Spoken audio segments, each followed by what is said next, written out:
தாய் தமிழ் உறவுகளுக்கு வணக்கம். அருந்ததியர்களுக்கு திமுகவில் சீட்டு இல்லை என்ற தலைப்பில் இந்த காணொளியை காண்கிறோம். அருந்ததியர் கட்சிகளுக்கு திமுகவில் சீட்டு இல்லை.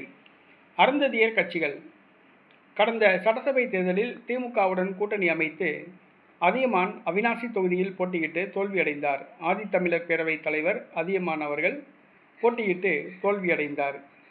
இந்த முறை அருந்ததியர் கட்சிகள் அனைத்தும் திமுகவுக்கு ஆதரவளித்தன. திமுகவுடன் பேச்சுவார்த்தை நடத்தின. ஆனால் எந்த ஒரு கட்சிக்கும் தொகுதிகள் வழங்கப்படவில்லை. அவர்களுக்கு இதயத்தில் இடம் கொடுக்கப்பட்டது.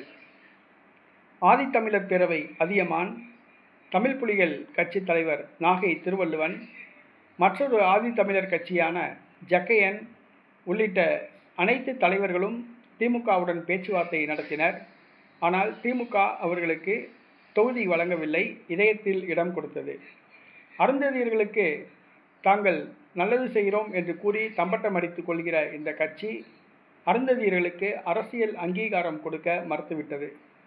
தற்பொழுது நடைபெற உள்ள தமிழக சட்டசபை தேர்தலில் 234 தொகுதிகளில் போட்டியிடும் திமுக கூட்டணி ஒரு தொகுதி கூட அருந்ததியர்களுக்கு வழங்கப்படவில்லை.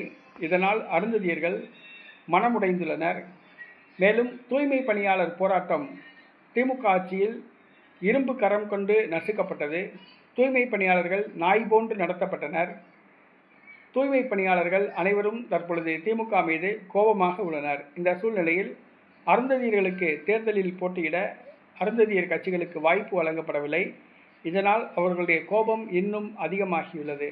ஆகவே வருகிற சட்டசபை தேர்தலில் அருந்ததியர் அவர்களுடைய கோபம் எதிரொலிக்கும்.